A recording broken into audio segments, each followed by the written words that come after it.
بسم اللہ الرحمن الرحیم۔ چوڑیاں پہن کر نماز پڑھنے والی عورتیں یہ بیان ضرور سنیں اور حضرت عائشہ صدیقہ رضی اللہ تعالی عنہا کا فرمان ضرور سن لیں۔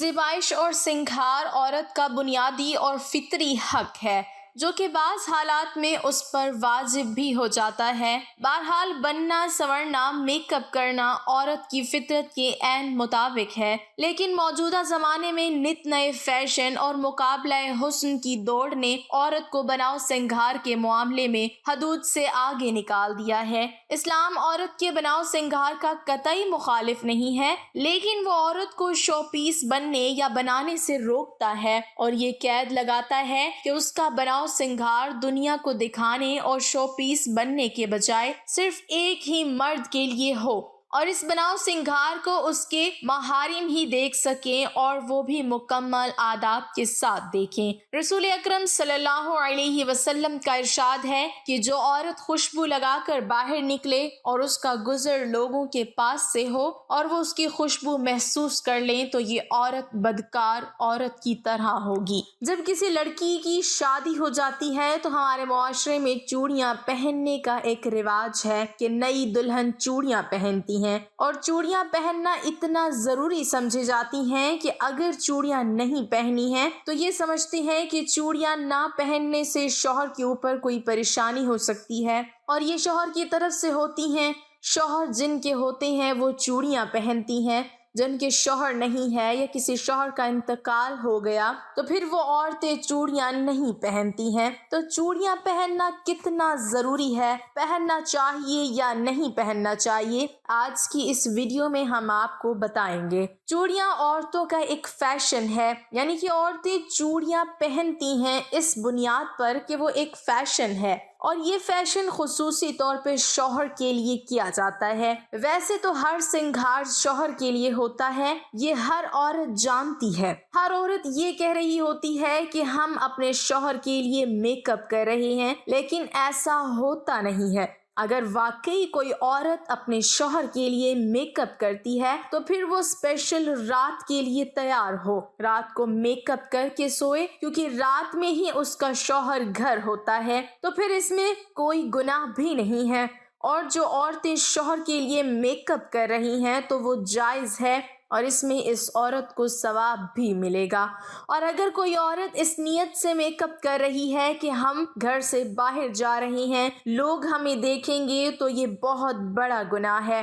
اور اگر عورتیں یہ سوچتی ہیں کہ اگر ہم باہر بغیر میک اپ کے جائیں گے تو ہمارے شوہر پہ ہی الزام آئے گا کہ ان کا شوہر ان کو کپڑے اچھے نہیں دلاتا ہے، تو اپنے شوہر کی عزت کے لیے اچھے کپڑے پہن کر میک اپ کر کے جانا بہت اچھی بات ہے، لیکن آپ خیال رہے کہ نامحرم آپ کو نہ دیکھ پائے۔ آپ کے جو محرم لوگ ہیں وہ آپ کو دیکھ سکتے ہیں۔ اور اسی طرح چوڑیاں بھی شوہر کے لیے عورتیں پہنتی ہیں جب تک شوہر حیات رہتا ہے۔ اگر کسی شوہر کا انتقال ہو جاتا ہے تو پھر عورت اپنی چوڑیوں کو نکال دیتی ہے۔ صرف چوڑیاں نہیں بلکہ سارا ہی میک اپ شوہر کے لیے ہوتا ہے، اور یہ ظاہر سی بات ہے کہ یہ ایک رواج ہے، یہ قرآن حدیث یا شریعت میں نہیں ہے۔ اب اگر کوئی عورت شادی شدہ ہے، اس نے چوڑی نہیں پہنی تو اس کی نماز نہیں ہوگی۔ اس سے نماز کا چوڑیوں سے کوئی تعلق نہیں ہے۔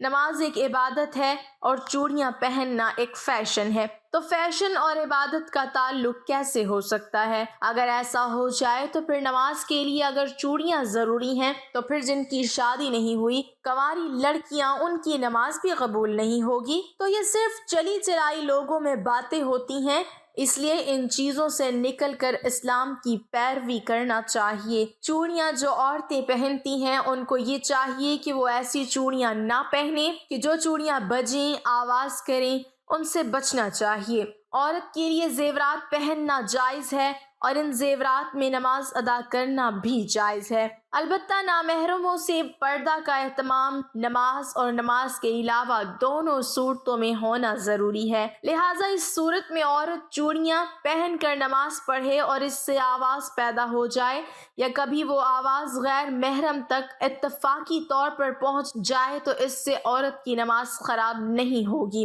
حضرت عائشہ صدیقہ رضی اللہ تعالی عنہا عورتوں کے بغیر زیور نماز پڑھنے کو ناپسند فرماتی اور فرمایا کرتی اگر اور کچھ نہ ہو تو ایک ڈورا ہی گلے میں لٹکا لے۔ حضور صلی اللہ علیہ وسلم فرماتے ہیں انگوٹھی صرف چاندی ہی کی پہنی جا سکتی ہے، دوسری دھات کی انگوٹھی پہننا حرام ہے، مثلا لوہا، پیتل، تانبا، جست وغیرہ۔ ان دھاتوں کی انگوٹھیاں مرد و عورت دونوں کے لیے ناجائز ہیں۔ فرق اتنا ہے کہ عورت سونا بھی پہن سکتی ہے اور مرد نہیں پہن سکتا۔ حدیث میں ہے کہ ایک شخص حضور صلی اللہ علیہ وسلم کی خدمت میں پیتل کی انگوٹھی پہن کر حاضر ہوئے۔ فرمایا کیا بات ہے کہ تم سے بت کی بو آتی ہے؟ انہوں نے وہ انگوٹھی پھینک دی۔ پھر دوسرے دن لوہے کی انگوٹھی پہن کر حاضر ہوئے۔ فرمایا کیا بات ہے کہ تم پر جہنمیوں کا زیور دیکھتا ہوں؟ انہوں نے اس کو بھی اتار دیا اور عرض کی یا رسول اللہ صلی اللہ علیہ وآلہ وسلم کس چیز کی انگوٹھی بناؤں؟ فرمایا کہ چاندی کی اور اس کو ایک مسکال پورا نہ کرنا۔ احادیث کی روح سے چاندی کی انگوٹھی مردوں کے لیے حلال ہے اور سونے، لوہے اور پیتل کی انگوٹھی ان پر حرام ہے۔ سیدی اعلیٰ حضرت رحمت اللہ علیہ ارشاد فرماتے ہیں ہاتھ خواہ پاؤں میں تانبے، سونے، چاندی، پیتل، لوہے کے چھلے یا کان میں بالی یا بندہ یا سونے خواہ تانبے، پیتل، لوہے کی انگوٹھی اگرچہ ایک تار کی ہو یا 4.5 ماشے چاندی یا کئی نگ کی انگوٹھی یا کئی انگوٹھیاں اگرچہ سب مل کر ایک ہی ماشا کیوں نہ ہو، یہ سب چیزیں مردوں کو حرام و ناجائز ہیں۔ مردانہ طرز کی انگوٹھی عورت کو پہننا جائز نہیں ہے کہ مردوں سے مشابہت ہے، اور مردوں سے مشابہت اختیار کرنے والی عورتوں کے متعلق بخاری شریف میں ہے رسول اللہ صلی اللہ علیہ وسلم نے عورتوں کے ساتھ مشابہت کرنے والے مردوں اور مردوں کے ساتھ مشابہت اختیار کرنے والی عورتوں پر لعنت فرمائی ہے۔